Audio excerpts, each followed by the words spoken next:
Hi, everybody. Welcome to a brand new World video based on the closed beta and all kinds of stuff we have going on here. My name is Danotage, and today we're talking about making money in the beginning of the game, on the release, by crafting. First, before we get into things, I want to talk about a couple of new world and community slash channel things that are connected in a lot of ways. So first, really cool thing, we had a meeting with the devs. So from the Battle of New World, if I don't know if anybody saw this or what have you, but we were in an event right during the closed beta where a lot of us got to play together and against each other, and a bunch of streamers and YouTubers and stuff like that. It was really cool.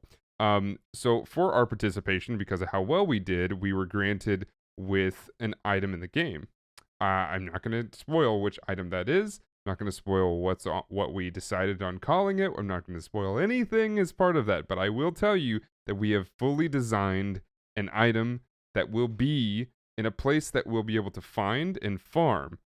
It is an end game item, so it's something that once you get it, you'll be able to use it for the rest of what happens. There are multiple versions of it, in the sense of different rarities, but it's fully built, it's fully designed, it's made for pretty much a lot of things within that category, but it's really nice. So stay tuned for videos when that comes out and we get to talk about it and show it off. It's going to be really cool. I've seen the item as well, which is nice. Another thing, I'm getting access to a new server that will allow me to record some more footage and create some more cool videos. Unfortunately, this footage will not be able to be shown until the release of the game. However, it does mean that there's a ton of new videos that will be coming to you.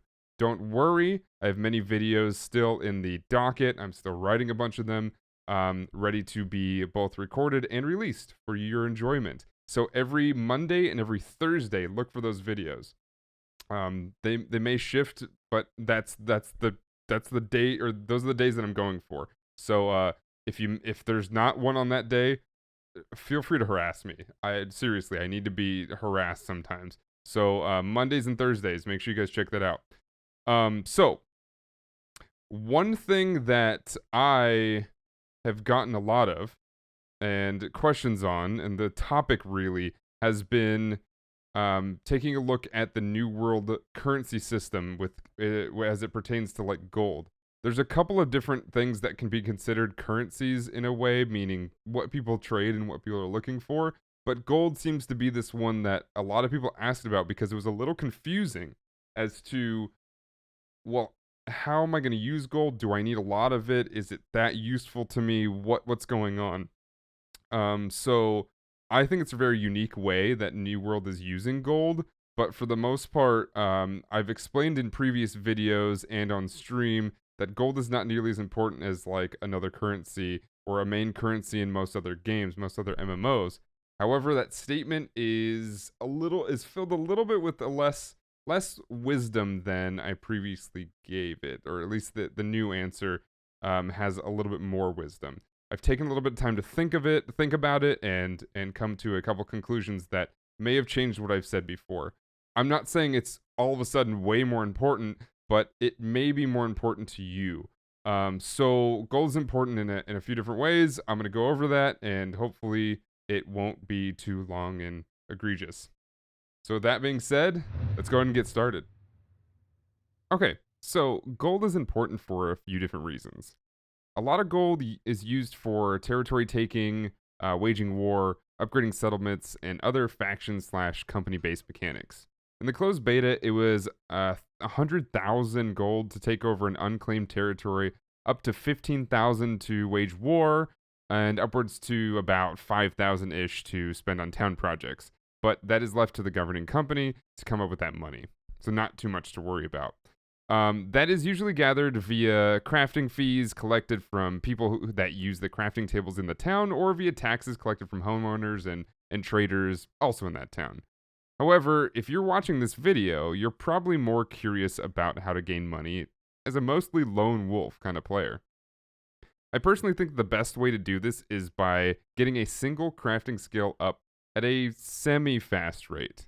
I say semi-fast because it doesn't need to be a speedrun, world record pace, but most are going to be doing a little bit of everything to start out with. which should give you an edge to get ahead of the game on a craft or two. Pick one, pick two. I recommend one, and then you may need a couple of harvesting skills. But if you pick one crafting skill, I think you're going to do really well here. You can pick up any of the skills that are specifically crafting, but what I recommend is looking at skills like engineering, weaponsmithing, or armoring. Engineering is the skill I would recommend the most.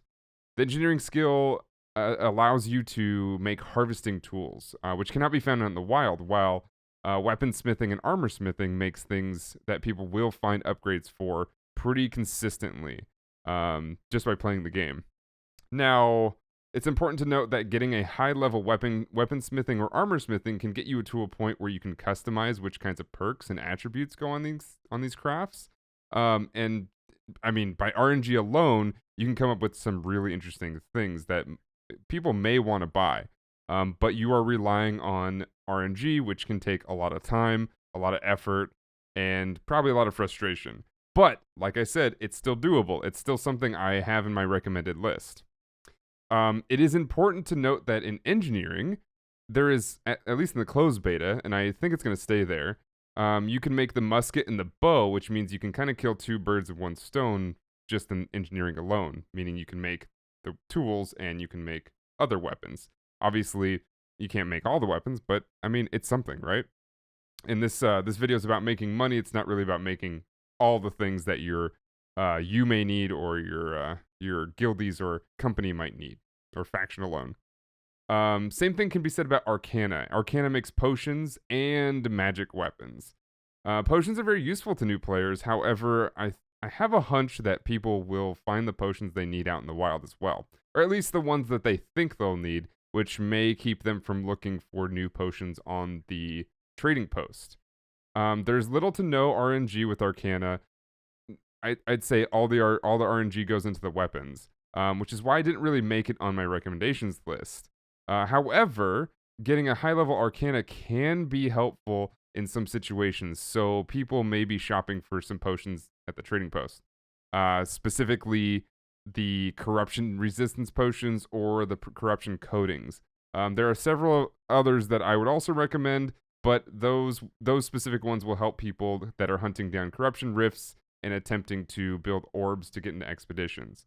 The first expedition, you get one key for free, and you can kind of people are probably going to be grouping up with other people who also have their keys, or their orbs rather, but they may want to just grind it forever, which means that you can give them the ability to go do that. You can't make the orbs for them because those aren't tradable, but at least you can give them the ability to go do so.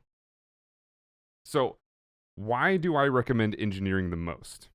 There's something you can do with tools that players who want their own edge at crafting may want to just buy from you rather than grinding out engineering themselves. Let's say they want to go do some food, some cooking.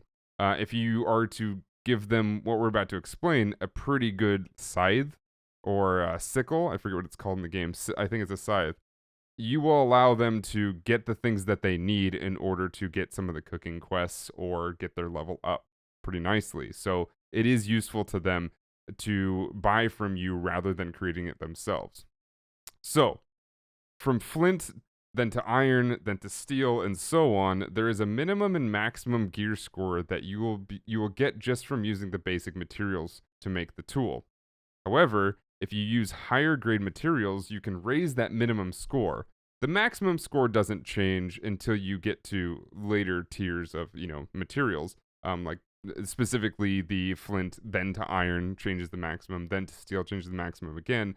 But what it does is, by using different materials with it, like say for instance, if I wanted to make iron tools, there's a few other things I will need. If I use the lowest grade that it asks for, I'm going to have the widest range of RNG when I create that tool.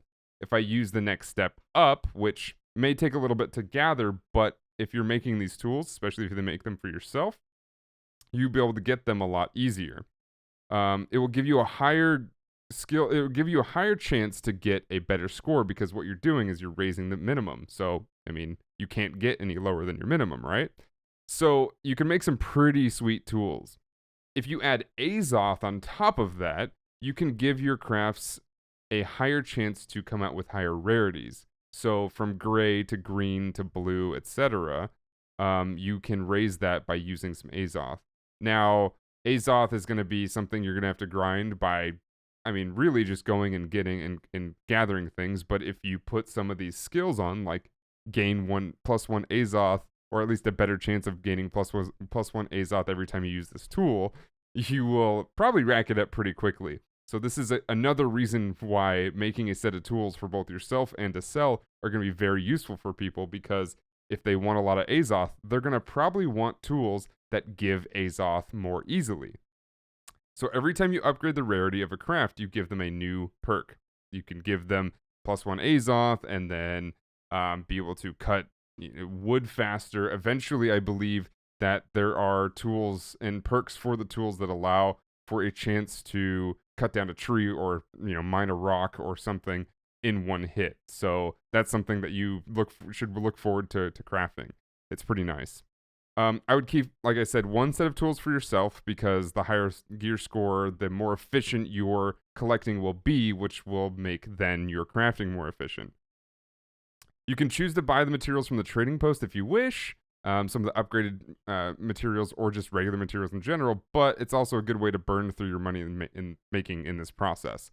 And this video, obviously, again, is about making money, not spending money. But it is your choice, and sometimes it could speed you up. It really depends on how your server's working.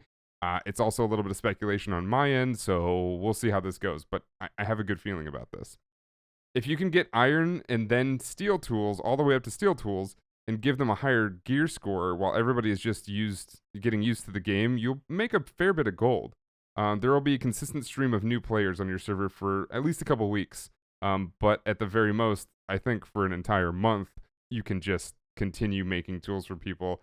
And hopefully, they're smart enough to look at the trading post. There will be, and I'm telling you right now, it's a little bit of a gamble, but either way, it's going to be good for you. You are going to have a lot of people who just don't look at the trading post. They don't know what it is. They don't care to spend their gold, what have you. But those that do will, I think, really benefit from getting new tools, and you will benefit from making money from it. So let me know what you think about this idea. I think that there's, again, a lot of speculations here, and a lot of things may change in the closed beta, but for the most part, I think there's a lot that can be utilized here.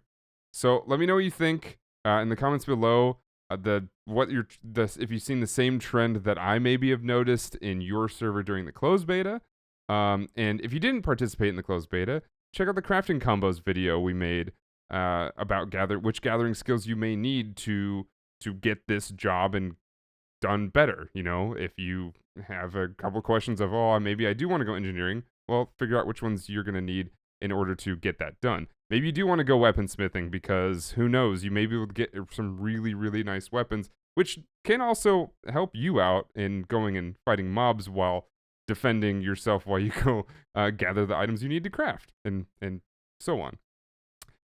Thank you again for watching, and I hope you're ready to explore the new world with me.